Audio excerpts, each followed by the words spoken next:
We are back on this fine Wednesday afternoon, and there it is. We've got a full crew in the house. We've got a monster guest tonight. You see him beside me. You've got the OG fantasy from the player profiler. You've got the overhyped sleeper, no E on the end. He's too good for it. Dan Williamson at AMS Schellenberg making a huge appearance tonight. And tonight's special guest, the main attraction at Austin R. Martin 84 on the Twitter machine. One of the most respected players in high stakes fantasy, crushes Dynasty, crushes every draft he enters, even took down 500 grand in the FFPC playoff challenge. This man is Austin Martin, and welcome to the DiSTRiCT, brother. Hey, JD, thanks for having me. Been looking forward to it. Yeah, us too, man. Always a great time when we have Austin on. Yeah, last time we had Austin on, it was me and Austin just going one-on-one, and now we got a full house coaching trick. So this is going to be two ends of the extremes. Right? This is the respect that Austin deserves. Does anybody have video of that, Theo? Or what's that? So Austin, entertain us a bit here. How many rookie drafts have you done in the last couple of weeks?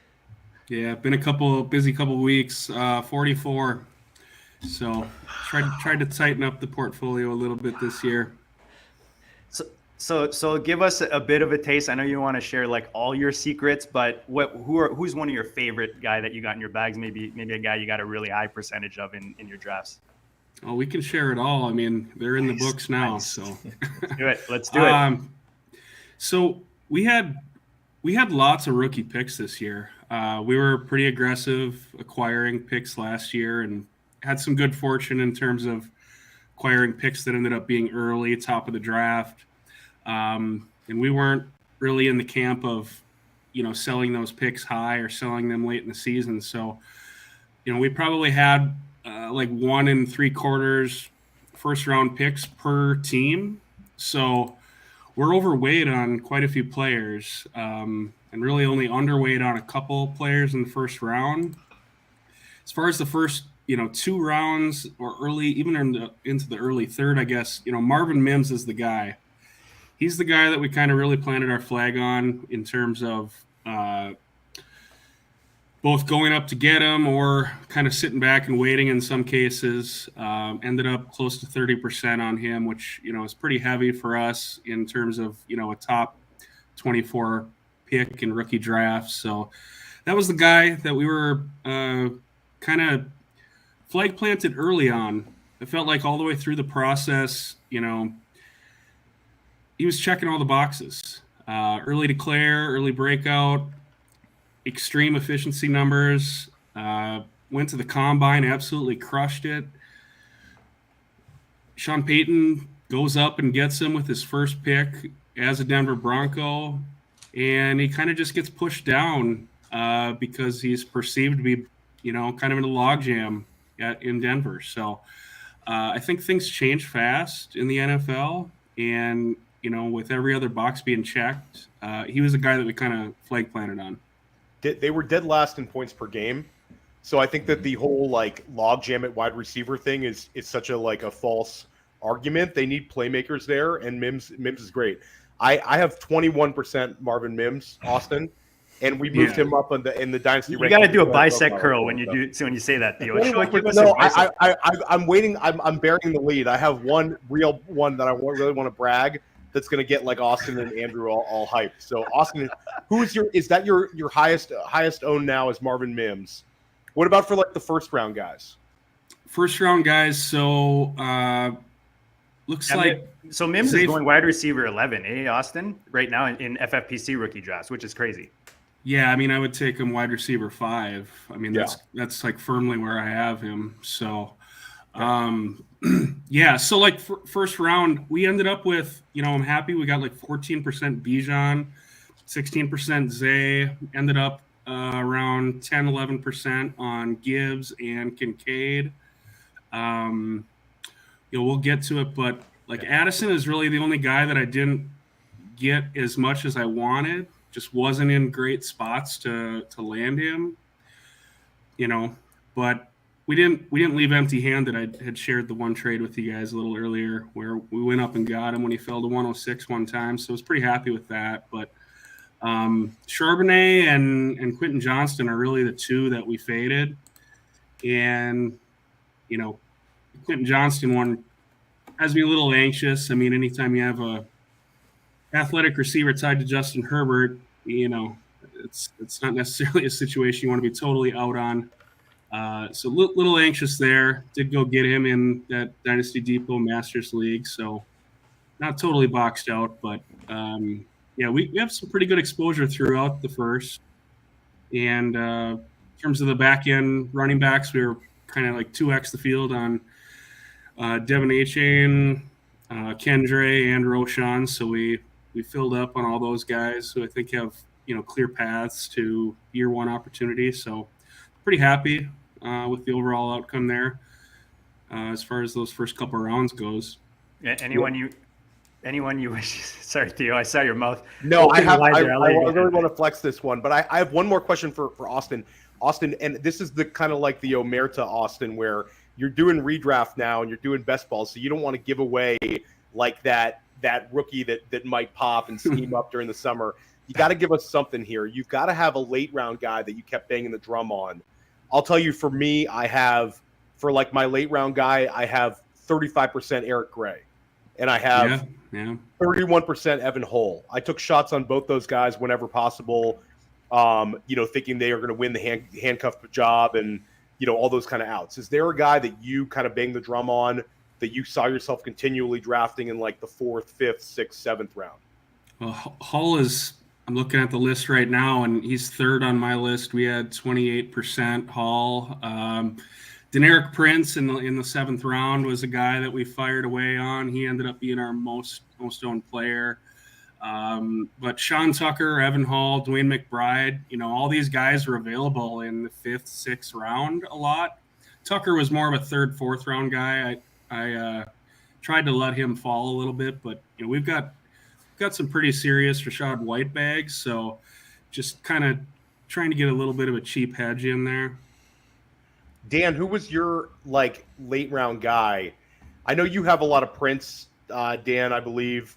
Is there any other guys you really bang the drum on? This is a fun question, man. Yeah, Sean Tucker was my guy. So after spending the entire season leading up to the NFL draft, banging the drum for draft capital really matters and all that, I ended up taking a whole crap ton of the undrafted guy, but I loved his talent. I felt like he probably would have gotten drafted if he hadn't had the medical issues, and probably gotten drafted pretty high. And I love the situation that he fell into. So, he was a guy that, it was cheap, and why not take chances on him? So I am loaded up on Sean Tucker. Yeah, and then I think those are always like the really interesting ones because those picks are guys you're probably going to cut anyway. Right. So I don't understand some of these. They're the easiest to manage. Yeah, and you see a lot of these FFPC managers taking like these veterans that are going to be cut, where you could just do this sort of thing. Although I did fall on Austin. How many Travion Williams shares did you guys draft in like Travion Williams mania? Because I know, Andrew, you jumped on that too, huh? I jumped in there. I have some Travion. No, I'm out. You're out. Good. Okay, that was the logical move. But I think when you see everybody doing it, you don't want to have zero. But I guess you faded that narrative. There's just a lot of players to take in that range that we liked, and I don't know. I'm not like a big Chase Brown truther, but we did scoop him up a few times in the 3rd. I've gone to this Cincy well so many times. I mean, I'm the original Rodney Anderson truther, the Chris Evans. We've done this. You got to do it. And I mean, it just kind of seems like somehow, against all odds, Joe Mixon is going to come through all this clean. Mm-hmm. So it's wild. That's a takeaway right there. Austin, I know we're going to get deep into some more specifics here, but one quick, just because you're in Minnesota, we're talking running backs, we're talking about late rookies. Dwayne McBride, how do you like his chances now that sounds like Dalvin's probably not in Minnesota next year?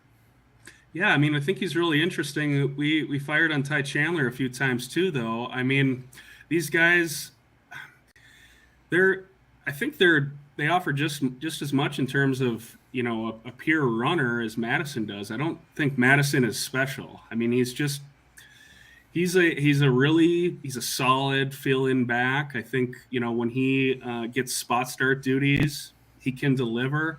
I don't think he's a guy you want to hang your hat on for an entire season. And I think that's going to prove itself out. You've seen this with all kinds of guys through the years. Like Chase Edmonds kind of stands out as a guy that you saw this with, where in limited action he looks good, but once he's got to be the guy week in, week out, it's a different game. So yeah, so I'm interested in McBride, Ty Chandler. I mean, if that's what they're going with, it's going to be a lot of passing. Ty Chandler versus Dwayne McBride is super interesting because, like, Dwayne McBride got like a little bit of steam, where there's a lot of Dwayne McBride people, and he was like 7 yards per carry, but he didn't catch any passes. Like, yep. Ty Chandler at least has some pass catching ability, where he wasn't great, but he was catching around 20 balls a year. So at least that's part of the game. I wonder about a year in the system and being a little more versatile. But I think you kind of nailed it, where it's like Alexander Madison's going to get to a point where he's going to get overdrafted. That the being able to handle it week in, week out was really sharp for you to say, because like that's the thing. Like when these guys can't just go from being 150 carry guys to, 250 carry guys. That's really, really hard to make that switch. So I don't know. I think it's interesting. I think in Dynasty, this is Madison's sell window, in my opinion, if you can cash out on Madison. Where are you on that? Yeah, I mean, Dan and I are in a league, and my team's kind of, one of my worst teams, so I'm kind of just going for it as opposed to rebuild. I mean, I have some pieces to compete, and we were offered the 204 for Madison, and I scooped that up on a team that we have Dalvin. So it's kind of it's an interesting spot. I mean, you can look at that quite a few different ways, really. Kind of like splitting aces. Are you going to get both of these to run out for you? Maybe. We ended up using the pick on Marvin Mims and give ourselves a shot at some youth. So it always comes back to Mims, right, guys? He's a big topic of the show. Guys, we got to get into the meat of it. We got to get into the goodness. Before we do that, we got a little bit of housekeeping. Guys, remember to check us out on the GOAT District YouTube channel, on your favorite podcast platform, Spotify, Google, Apple, you name it, we're there. But every Wednesday night, 9 p.m., you'll find us right here, Player Profiler. And right now we got to go to the boss and let him say a couple words. People always ask me, hey, what is the World Series of fantasy or the Super Bowl of fantasy football? And it's easy. It's the FFPC, the Fantasy Football Players Championship. It's a $6 million prize pool. And they've had their Never Too Early Best Ball leagues cranking since February. And so the FFPC is the answer to so many questions. Hey, where's the best place to get a Dynasty Orphan? Well, you can adopt a Dynasty Orphan at the FFPC. That's why we partner with them. If you want to play fantasy football for low, medium, high stakes, seasonal, best ball, dynasty, go to the FFPC. And don't forget, promo code Underworld to get you $25 off your first team. $25 off your first team, no matter what team it is, no matter what format it is, at the FFPC. Go do it. Chris Olave just put up 1,000 yards, over 1,000 yards as a rookie with Jameson and the Red Rocket as his quarterback, Austin. Right now, he's going in the Devontae T. Higgins, DK Metcalf tier in redrafts, like mid-third roundish. Is that value for you, or are you seeing this like a trap for fantasy drafters going into 2023? Oh, I don't think there's anything trappy about that type of a pick. I mean, super safe at a minimum with, pretty decent upside. I think I'd put him behind Smitty, ahead of DK. Coin flip with T. I mean, he's right there. I think that's where he belongs. I think he's an easy click in the middle of the third. I think he probably, belongs closer to the 2-3 turn. I think he'll steam up more in the summer because I think you can't find a sharp player not on Chris Olave.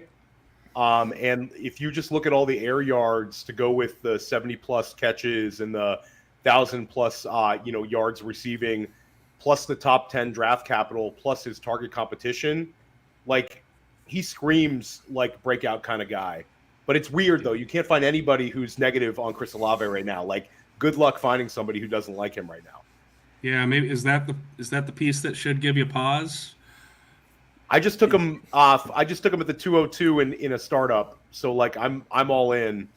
But yeah, you make interesting like conversation there, because like DK Metcalf versus Olave versus that's easy. Versus T Higgins, like those questions come in. I'm on Olave versus all those guys. I might go Olave over Devonta Smith. Like I think that's an interesting one because he's a baller. But again, Olave has, to me, a clear lack of target competition, and Derek Carr, has having tunnel vision for his top target continually. Dan, where are you at? I know you like Olave, but how much do you like him? Yeah, I like Olave. I think he's pretty fairly valued here. I mean, basically the main thing you really need to worry about with Olave is, Michael Thomas rising from the dead again or something like that. That would be the worst possible thing. Michael Thomas zombie. Yes, and I've just seen enough weird things happen to believe that it could happen. But weird things can happen to almost every player. So I like Olave where he's at. I'm definitely going to be at least even weight on him. Anytime you have a new quarterback coming into an offense, as much as we love a lot, you never know who he's going to latch, kind of gel with the most. And it's all about how quick they build the rapport for me. We're going to see that early, whether that's in camp or early in the season. It all fall, on Carr for 2023 for me and all the pieces around him. Juwan Johnson, I know Dan likes him. He's an interested undrafted tight end, especially with what's his name, Troutman, going to Denver with Peyton. So again, we talk about narrow target tree in New Orleans. We definitely have one. Let's go over to Seattle. We talk running backs. We touched a bit on the rookies. You've got Walker there last year, a second-round pick in Seattle, showed, gave us over 1,000 yards. He was 27 receptions, 9 TDs. There's not much this kid didn't do as a rookie in that offense. And then you've got Charbonnet, who is also a second-round pick. He's going in the 8th, 9th round. Walker going in the 4th. Austin, are you hammering either of these guys specifically, or are you kind of splitting the pie? How are you approaching the Seattle backfield? I mean, if I can help it, I'd like to just avoid it altogether. I mean, that's kind of the easy answer. I like Walker's talent better. I think, everyone kind of does. He's the more explosive runner. For the right build, if he falls, if he's in that 4th, 5th round, it's probably fair. He's probably got the upside. He can break away those long runs, and that offense should hum. But it's a mess. I mean, you have to be concerned. We're going to see some Kenny McIntosh nonsense. I mean, it's coming. So I'd like to just stay away. I mostly avoided Charbonnet in rookie drafts. Took him one time. I'll probably draft a receiver there. The fear is, JD, I feel like the fear is it could be some kind of a weird split where one has like the 2-minute work, one has the goal line work. That's what I worry about. But I feel like Billy Muzio, who was just in the chat, got a 5th round Ken Walker recently. Like, I feel like when you start talking about 5th round Ken Walker, then it really becomes worth it in redraft and best ball, because we've seen the ceiling like you talked about, JD, and also the biggest indicator of future fantasy success is past fantasy success. So like we really are, I mean, we talked about Charbonnet for months here in the GOAT District, but we didn't think that we'd have to have Charbonnet versus Ken Walker discussion. Yeah, the problem is they're too, other than the speed, they're too similar. You know what I mean? Yeah. So you could easily see a hot hand situation, and that's like the worst scenario. You can't plan around that as a fantasy player. I think that at least early on we'll get a change of pace Charbonnet, and I think that'll be doable. I think that the problem is, like, Pete Carroll is a coach that rewards strong play, and he's not afraid to bench somebody. So, like, you worry about a timely fumble where Charbonnet is not, something like that where, like, Walker could lose time. Austin's probably right. It's probably a situation to avoid when you can. But I think that there's potential value in Walker as he starts to slide. And if the ADPs start to converge, that's the kind of backfield where you make your money. Where there's kind of like a little bit of ambiguity in the backfield. You bet on one horse, and then hopefully that one hits. And Walker, we've already seen it, so it's tough. Yeah, I'm drafting Charbonnet fairly confidently especially when he slips to the 9th round, just because of the fact that at that point you're looking at players that all have flaws, so he fits right into that same range, and you can definitely see a path where he can end up with definitely some big weeks. And if anything happens to Walker, he could have a huge year. Walker, I really kind of almost need to see him fall into the very late 4th or the 5th to really want to grab very much of him. I won't be completely bag free, but my bags might be a little bit light on Walker. And usually when there's uncertainty, guys, especially like this, I mean, take the cheaper guy, right? Especially with certain builds, I mean, Charbs is nice value, like you said, Dan. Maybe creeps a little later, and that gives even nicer value. Dan's bringing his luggage, and it's Louis, just like caught me off guard, but I didn't have it ready, the air horn. We'll get on in the next one. You have to crack another one, Theo. So Detroit, obviously, I mean, we see them now in the schedule opening it up against KC. So that they're they're a hot team. Everybody's loving Detroit coming into the season. They've got some new weapons, old weapons, the Flash. They've got guys going in their second season. They got a hot new rookie running back.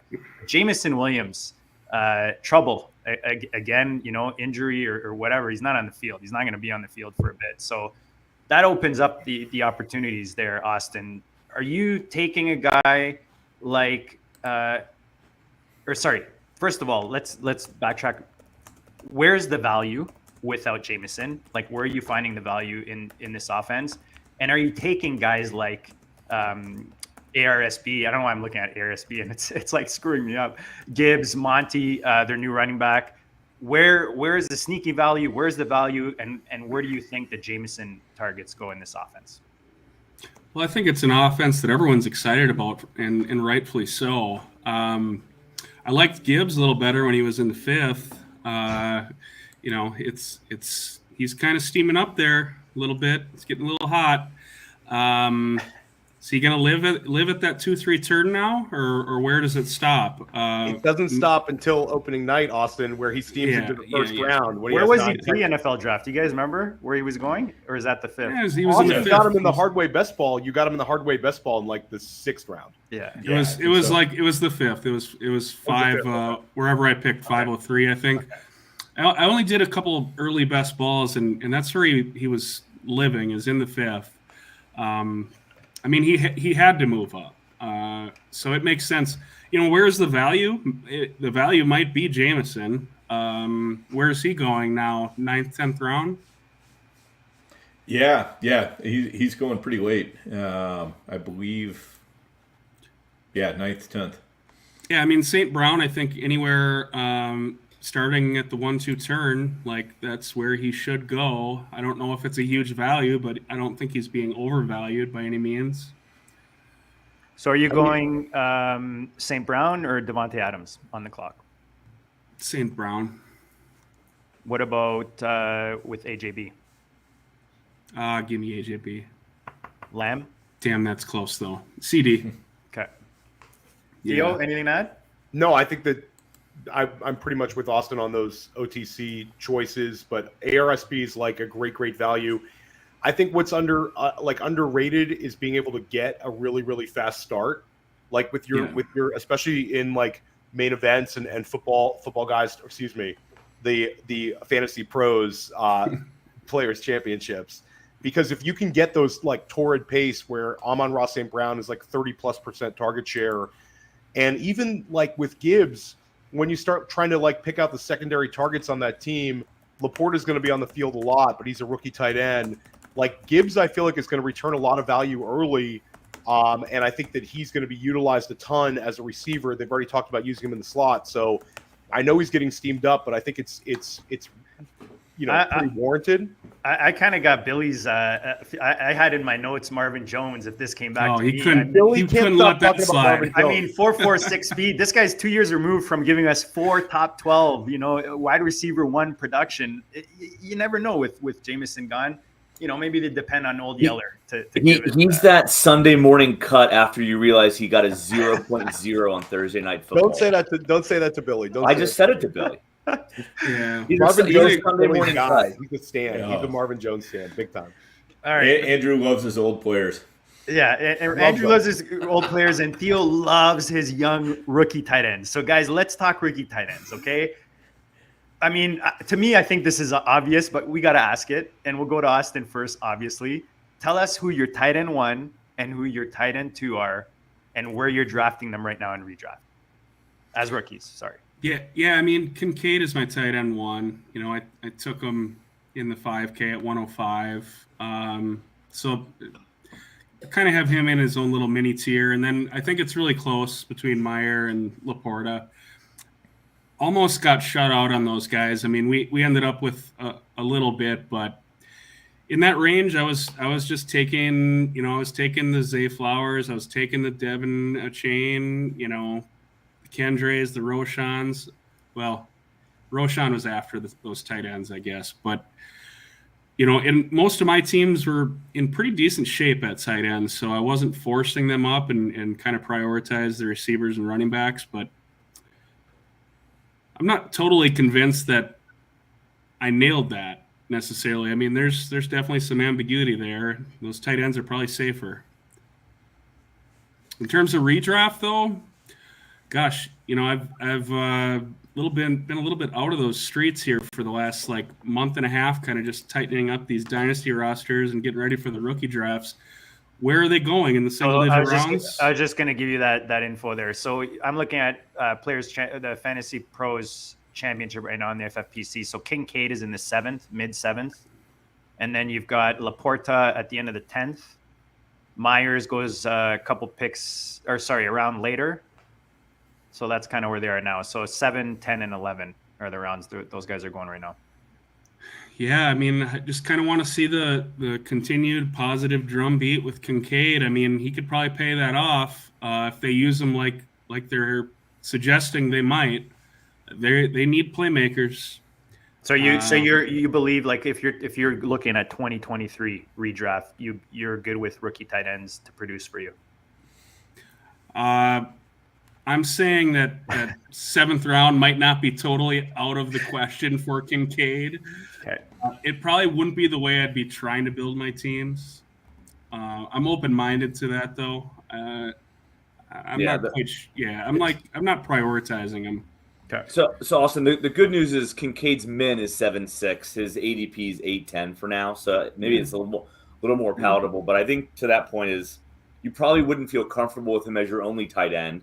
But if you're taking or first tight end, but if you're taking him at the 8 and he's not your first tight end, then you're spending a lot of draft capital on tight end in those first 10 rounds. And I think that maybe that's your point on the not building that way, right? I've wasted 8th round picks on dustier and less proven tight ends than Dalton Kincaid. I mean, Alberto comes to mind. I mean, we can. Fourth round OJ Howard for me. You can get the other Dalton at about the exact same price, and if I'm given the choice between the two, I'll take Dalton Kincaid 10 times out of 10. Little different offenses, Dan. I'm not going to be a Dalton Schultz hater this offseason since he's going at a reasonable time. I'll give a rest on that, but I'll say Billy made a good point in the chat where they're probably getting drafted towards their peaks, but I don't think that it's wrong because Kincaid and Laporta are both in exciting offenses, and they're both going to be on the field a lot of for the whole time basically. And Kincaid, they're talking about moving him around, using him in the slot, and also as we see in these tournaments, the stacking becomes a big thing, and a Josh Allen Kincaid build is very doable. You could do a Gabe Davis and Kincaid with Josh Allen, non-Stephon Diggs stack, and that's going to be there. And Laporta, I don't know, Laporta has just got that real upside. The guy's a yak monster, and it's an offense where we believe in the offensive coordinator. and we believe in them putting up points again. So I don't know. It's tough to kind of bite. And they're loving him right now, Laporta. Like the coaching staff is like, Yeah, loving him. Everybody's loving him right now. So the only thing I'll say with those two, I'm not big, rookie tight end in redraft, but those two guys specifically, I do see their ADPs going up because we all know, man, once you see these guys on the field, everybody's getting their rookie fever back in full flex, especially when these guys are wearing equipment. And we start seeing Josh Allen chucking some balls to Kincaid, those ADPs are going to go up. So let's go kind of stay in the tight end area.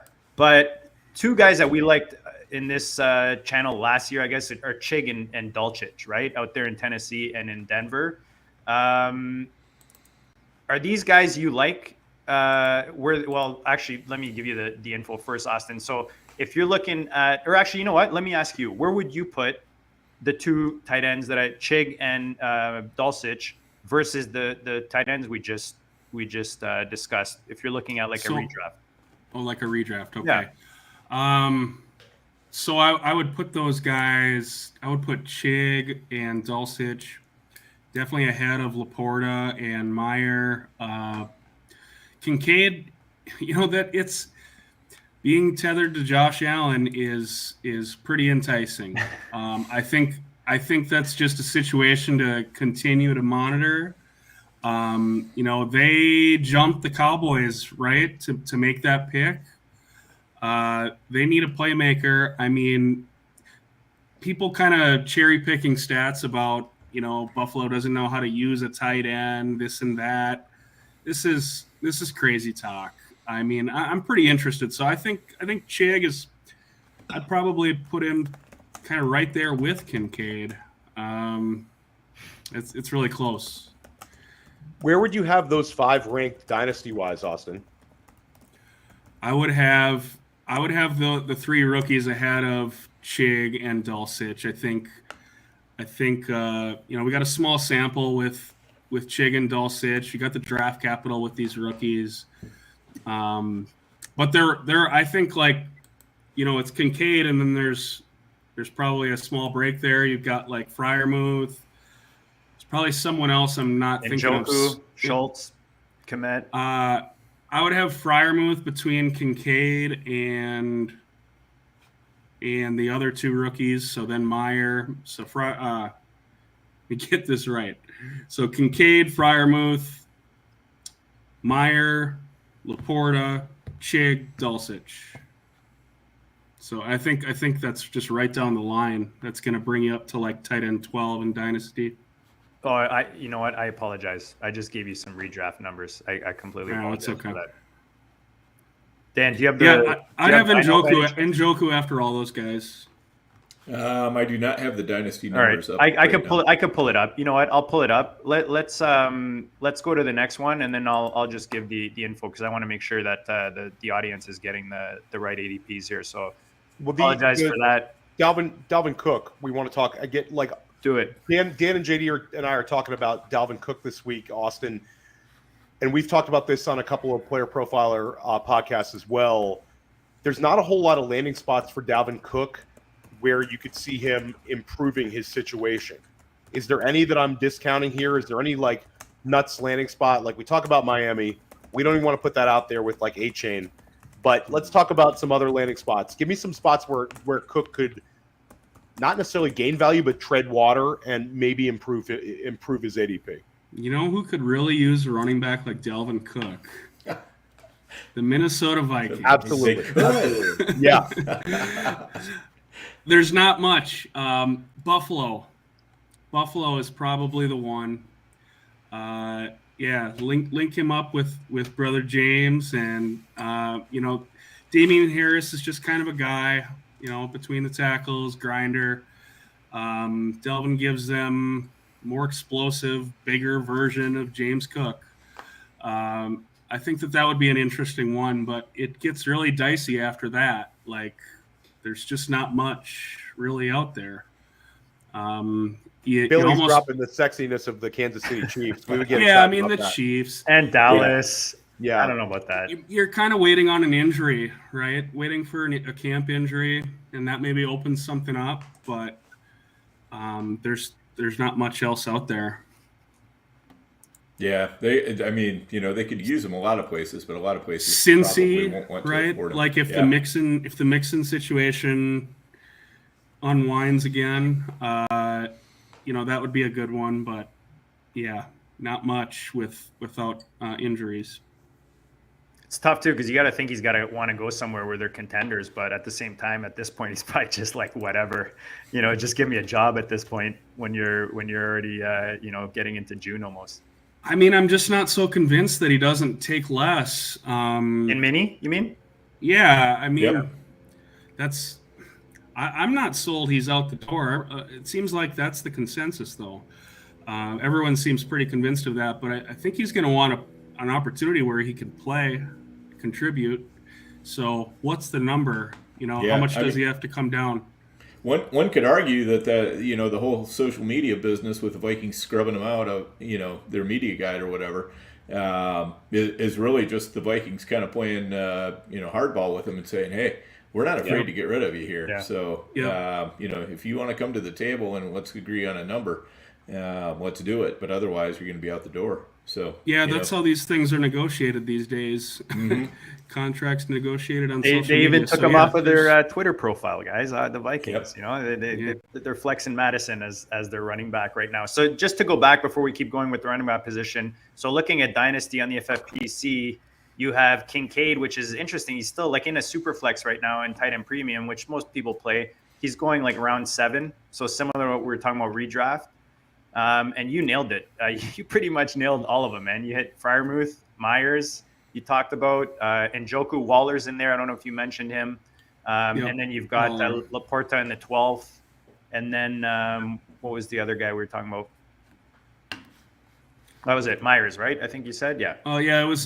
We were trying to figure out where Chig and Dulcich slotted in. So they're Waller, in the 11th round. They're in the 11th. So I knew I was missing one. It was Waller ahead of Laporta. Yeah, so you've got the 3 rookies ahead of those 2 guys. So they've got Laporta. So Laporta, maybe one of Theo's boos this offseason at a nice value right now. And if you're looking for that tight end muscle in Detroit, let's go to one of my favorite guys. You guys know, and guys, check out the draft kit this year. Theo, the man in the middle, is in charge of that bad boy. We can't talk about draft kit with Andrew on the show because JD's turned in a beautiful J.K. Dobbins. Dan turned in one of the most wonderful things I've ever read on Tyler Lockett. It was incredible. But Andrew Schellenberg can't give me Brandon Ayuk. So thank you, JD, for reminding me. Yeah, no, we're super excited. The draft kit is coming together really, really nicely. Every single day we're getting a lot of our entries from our Cameo people. A friend of the GOAT District, Andrew Cooper, just turned in his right before the show. That was great. So we're getting a lot of great info. Our writers are working really hard. I appreciate that shout out, JD. And use the code Theo for the all-in package, like my man Austin did, and you'll get yourself $10 off. There you go. Code Theo, guys. Go get it. Player profiler, the draft kit. The guy I'm highlighting in that kit is J.K. Dobbins, and he's got 2 guys with him, Rashad White and Cam Akers. They're all 24 years old. Austin, I'm going to go to you first, man. You're the special guest. The main event of the evening. Give me the order of those 3 guys for me right now. When you're drafting, what order did you see these 3 running backs? Yeah, so redraft, I'd say it's Dobbins, Rashad, Akers. And Dynasty, I'd go Rashad, Dobbins, Akers. So I'm a little bit out ahead. I know we're fans of Rashad White here on the district. I'm a little bit out ahead on him. I don't think ADP wise that's the way it's typically peeling off, especially in redraft. But that's kind of where I'm at. I want the guy that's catching passes. Sean Tucker presents maybe a little bit of a problem for Rashad, but I'm not too terribly worried about that. I think he's established. I think they want him to be the guy. Dobbins has never been fed a heavy workload either. And you got all kinds of games that go on with McVay out in LA. So, they're interesting for sure. I mean, they're appealing at their prices, but I don't think they're without risk either. How close are they in your rankings? As far as do you have a big gap between any of these guys? Like, are they in the same tier or are they different tiers if you're hearing it. So I would say there's a bigger gap between Dobbins and Akers. Like I have White and Dobbins closer than those two to Akers is how I would frame it. Like I pushed up Rachaad White into the late 4th in this most recent 5K startup, and Dobbins almost came back to us at the 5-6 turn. So, the market's seeing a little bit of a gap there, and it probably should be a little bit closer, I would say. For redraft, though, JD, you're getting like Rachaad White is probably the best value of these guys. Like, I think Dobbins is the best player this year in terms of redraft. Yeah, like in a vacuum or whatever. But he's getting steamed up. And like Billy's in the chat, like Dobbins has double-digit touchdown potential this year based on the quality of the Ravens offense. This could be his year. But like Austin said, Rachaad White, we've already seen him have a 50-plus catch season. Leonard Fournette's gone. This is like a 65 catch or more type guy. Those guys are rare. And Rachaad White, like we're really high on again versus other websites. At Player Profiler, we have Rachaad White as running back 13 in Dynasty. That's well ahead of what these other sites are doing. So we're big on him, but I don't know. Redraft, if cost was not involved, I'm going Dobbins. They're all the cost is best the value same. White. The cost is the same. They're all going in the 5th round, Theo. We've seen White go a lot lower and Dobbins a lot higher. So if I'm looking fantasy at the Fantasy Pros Championships, which is what I've got up ADP wise, they're all in the 5th round. Goes J.K. Dobbins, early, mid, Rachaad White, and then ends with Akers. Okay. Yeah, it's a little bit different when you're looking at the I was looking at the best ball tourney. Yep. And definitely Dobbins is going earlier than the other two. It's a Dobbins, small break, Akers, small break, and then Rachaad. Let me ask you guys real quick. Does roster construction matter at all with these three? Or are they the same, trying to accomplish the same thing when you're drafting them? Yeah, I mean, I like the idea of Rachaad White. Well, and again, maybe I'm looking at Fantasy Pros last 7 days, but if I can get Rachaad White in the 6th round of a Fantasy Pros, championship, I think that's better than the other two guys in the 5th round, allowing me that extra wide receiver pick. But again, that's so if one of them. So what you're saying, if one of them falls in the 6th round, yeah. So okay. I think it's if you get one of those guys in the 6th round, and it looks like more often than not it's Rachaad White, then I'm jumping all over that, likely with the roster construction. Yeah, Joe Carlton saying, Andrew, nice, and you're a 0 RB kind of guy. These are nice pieces for those builds, right? Yep. Mm-hmm. Yeah, these guys are all interesting for sure, but you shouldn't discount the competition behind Akers either. I mean, Zach Evans he's been like a Debbie Darling, right? And had a lot of steam. There's some off-field concerns or character issues, I guess, is kind of the word with him, but he's got talent, and we've seen McVay play these games. So, I think there's some risk, but they're appealing. Yeah, I have White the lowest of the three just because I'm just not convinced he can be as effective as a runner as the other two, who I have a lot more confidence in their effectiveness as being a runner. Obviously, the pass catching is worth a lot more, and if they do a lot of dumping off to running back, that brings them right back up there. But I kind of think there's a good chance there might be some sort of a split backfield in Tampa, whether that's Tucker or whether they give Chase Edmonds another shot, or something I think might happen there. Who knows? They could even sign Kareem Hunt or something. But if he has the receiving work, if Rachaad White gets the receiving work, though, I'm here to ruin your Christmas, Austin. Yeah, don't do that one, Dan. Don't do that Would one. be just mine. Right. All right, guys. What we talked about Dalvin Cook. There are whispers that he might be going to Miami, but Devon Achane, I know Dan and I have been grabbing him. Rookie drafts, underdog, it doesn't matter. You got to love Achane in that Miami offense. Austin, what do you expect from the rookie running back in his first season in Miami? Well, don't go out looking at people's projections on this guy, because he's just getting massively, some of the popular projections out there, like I saw Mike Clay put his out there, and it's just like embarrassingly low, and I don't understand it. You have just a couple of guys, right, with Jeff Wilson and Mostert. I think that Achane is going to come in and be the Dolphins' fantasy RB1. I think he'll probably catch 40, 50 balls, and he's going to have some huge splash plays.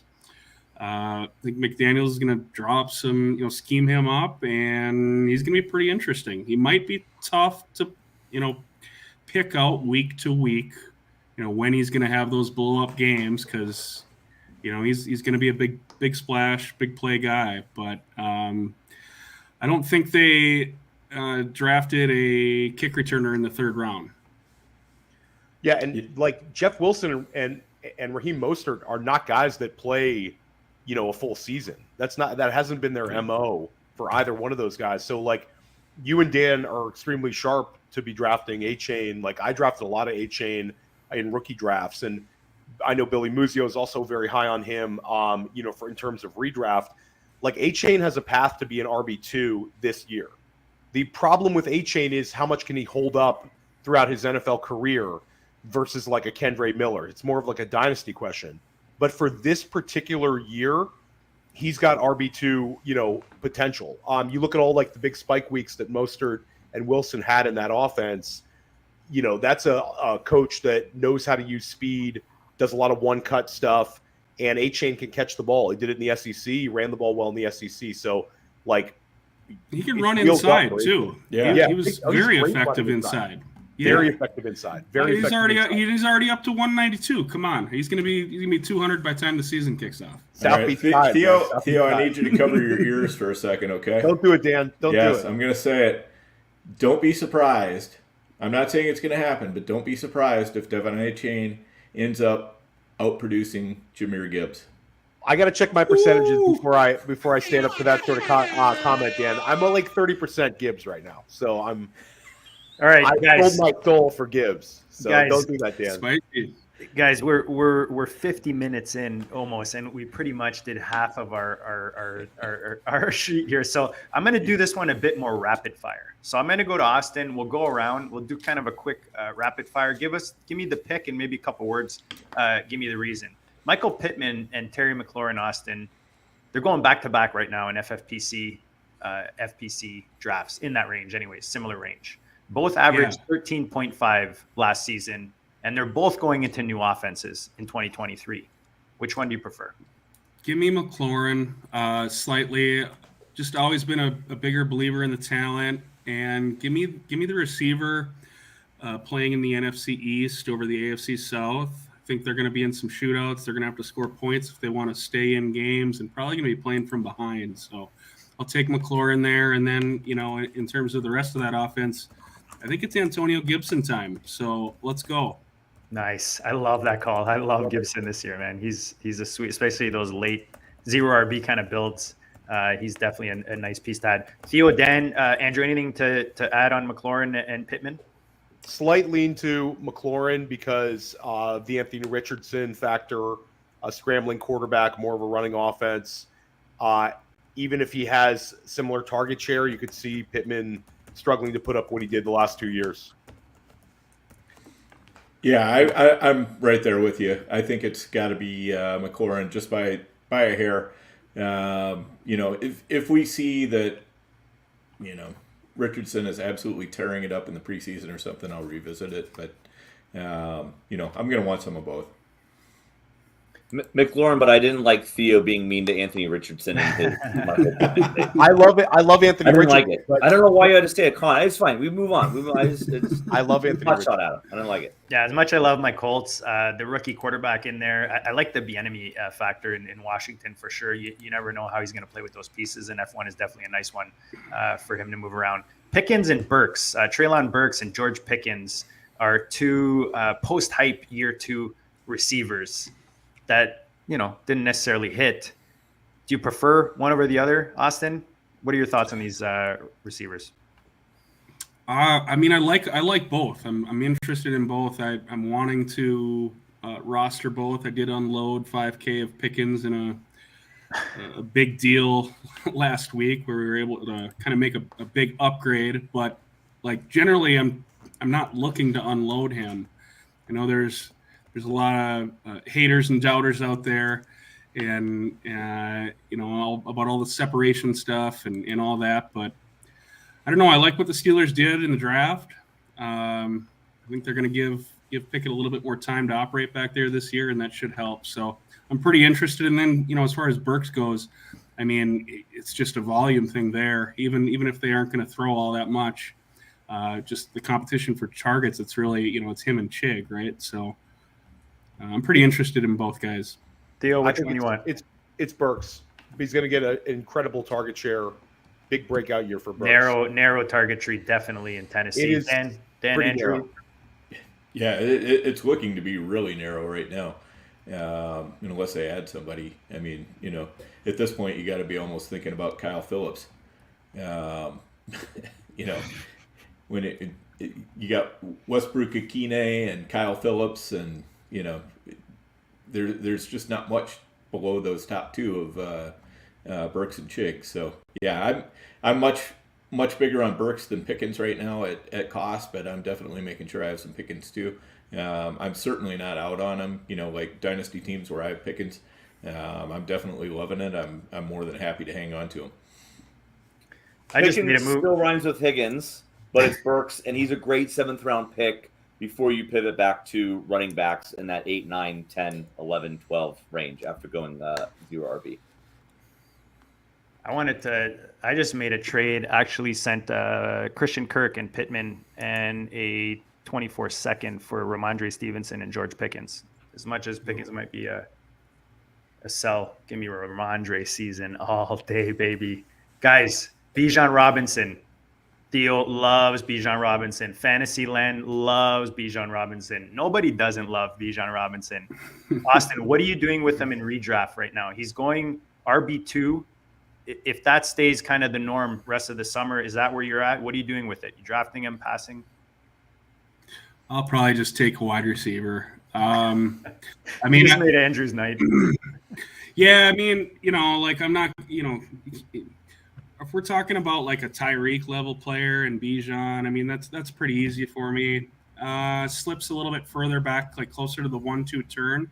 I think he's a little bit more interesting. It's also easier for me since I ended up with, you know, almost 2x the field in dynasties. So got that going. So I'm not going to necessarily go out of my way to push him way up. Just kind of depends who that receiver, like, you know, that 1v1, who is that? If we're talking about a Lamb versus Bijan, I'm kind of thinking Lamb. Maybe that Garrett Wilson level, like it starts to get kind of really interesting for me. It's crazy. Billy and I talked about this last week, JD, how we thought it was going to be Bijan versus Eckler being in the conversation, or Bijan versus Jonathan Taylor. It's Bijan versus Tyreek Hill right now. Bijan in the last 7 days is up to 6. He's moving up and up. So you're like Tyreek Hill, Cooper Kupp, Bijan Robinson, Stephon Diggs. That's your choice. Yeah. So I mean, I come on. love Bijan. Give me Bijan, can be finished as RB1 overall. But those wide receivers are really hard to pass up on right there.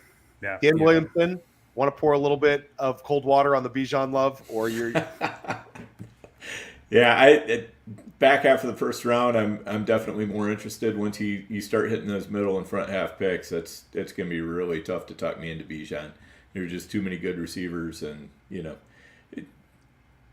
I love the talent on Bijan, but we've seen over and over and over again rookie running backs take a while to catch fire, and you know, they might not put as much on his plate as what we think they will the first year. You see rookie running backs hitting the wall, you know, all that kind of stuff. And all those things give me pause when I know I can get a super productive veteran wide receiver and a high-powered offense instead. So it's pretty tough for me to pass up that kind of production. One common thread with all the guests and like the awesome guests we have on this channel, the common thread, Dan, proven over upside and hope, right? Proven just seems to always be the choice with all these sharps. And Austin is definitely one of our favorite sharps, and we're happy that he joined us again tonight in the district. Austin, remind the peeps where they can find you on Twitter, And let us know, give us a taste of what else you're going to be drafting this offseason, where you're going to be dipping into us. Maybe people can find you in their draft. I don't think they want to see you in their draft rooms, but, maybe they do. Yeah, we'll see how the rest of the summer unfolds. I mean, I'm sure we'll be doing some redraft and doing some mains, but I think there's going to be a 5K Triflex that's going to be firing up here relatively soon. So nice. If that one catches a little bit of heat, we'll probably find ourselves jumping in there. On Twitter, shit posting at AustinRMartin84. Other than that, find me in the draft rooms. Yeah, Austin's awesome. Theo, what do we have coming up, player profiler wise, Theo Greminger wise, in the next little bit? So tomorrow, First Class Fantasy, 3:30 p.m. Scott Barrett of Fantasy Points will be on. Next week in the GOAT District, Josh Larkey will be back in the GOAT District, always a friend of the GOAT District. This might be like 7 shows in for Larkey at this point. So we followed the Larkey meteoric rise well in the GOAT District, and he's back. We've got great shows coming up all summer long. Make sure you're also subscribing to the GOAT District. The GOAT District is dropping like 3 episodes a week during the summer. So you're seeing one of them here on Player Profiler. Make sure you're subscribing to GOAT District wherever you get your podcasts. Beautiful, beautiful. Dan, we have something coming up later this week. The Owners Lounge, where we drop some Dynasty. You and I co-own some high-stakes Dynasty teams, which we've done with. And we like to dive deep on, this week will probably be some rookie drafts, which we took part in. And we'll drop the results. Andrew, you took a break from La Quinta. You got anything coming up, buddy? Are you going to join us in the next little bit or what, man? We got to get some Millie Billies going. I'm very mercurial, so you'll have to just stay tuned to the GOAT District and find out. Once Andrew catches the draft fever and starts getting into those fantasy pros and all of that kind of stuff, we won't be able to get rid of him. He'll be just on all the time. Guys, Hardway draft coming up a couple weeks. Hardway draft. Yeah, Hardway coming up in 2 weeks. Awesome. That's coming up. I don't know how many more of these leagues I got to win until I get invited to that one. That's all right. We'll talk about that. It's a tough one. That's a tough one. Somebody's got to get whacked, JD. So it's all good, man. I don't want to win all your leagues, so it's all good. You guys enjoy that one, guys. We appreciate you guys in the chat. You guys were awesome tonight. We appreciate Billy hanging with us, 1912, Harry Snowman, all of it. You guys were awesome. Make sure you tune in again next Wednesday, 9 p.m. Eastern. Guys, we'll check you all later.